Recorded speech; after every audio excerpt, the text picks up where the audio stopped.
Bonjour. Le conditionnel, c'est de la conjugaison, mais c'est aussi du droit.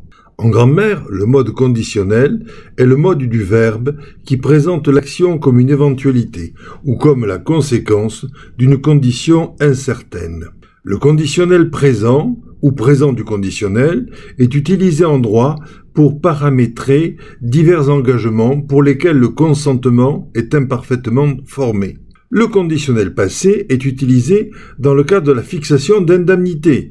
Il décrit ce qui aurait pu être si tout s'était bien passé. En français, le conditionnel présent est formé à partir du radical du futur auquel on ajoute les terminaisons de l'imparfait. À une lettre près, à la fin du verbe, vous exprimez du certain ou de l'incertain. La différence entre « je ferai » AI et « je ferai » AIS ne s'entend bien qu'avec l'accent chantant de la Bigorre. Il est donc plus prudent de lire un contrat que de l'écouter. Il est indispensable de maîtriser la conjugaison et l'orthographe des verbes au temps présent, futur et conditionnel avant de signer. Prenons le verbe tuer. Tu ne tueras point. Il exprime indubitablement un interdit. Je te tuerai sans S à la fin, exprime une intention future et déterminée, alors qu'avec un S à la fin, ce n'est qu'une simple menace. En droit, il faut être conscient de la réciprocité des obligations entre les contractants. Chacun consent à une action en échange d'autre chose.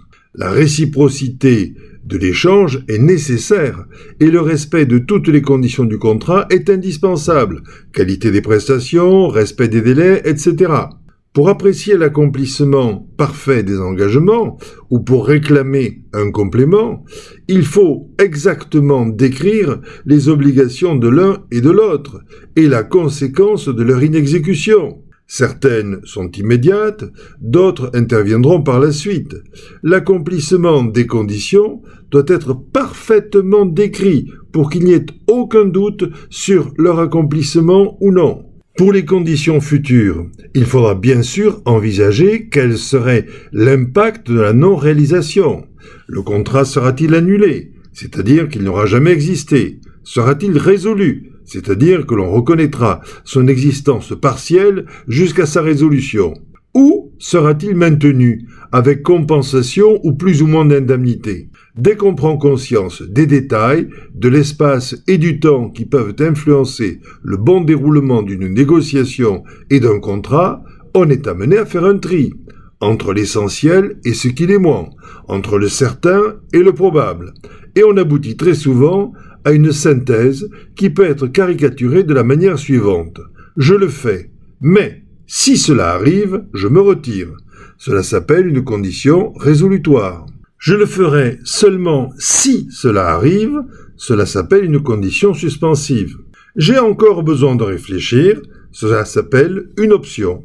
Bien sûr, un langage approximatif, une mauvaise conjugaison ou des fautes d'orthographe peuvent dénaturer le consentement et la volonté des contractants. Prendre une option, contracter sous conditions suspensives ou sous conditions résolutoires sont donc des engagements totalement différents, entre lesquels on ne peut s'orienter qu'avec une parfaite information, pour lesquels on ne doit s'engager que par des phrases claires, composées de mots simples et précis, conjugués en respectant la grammaire.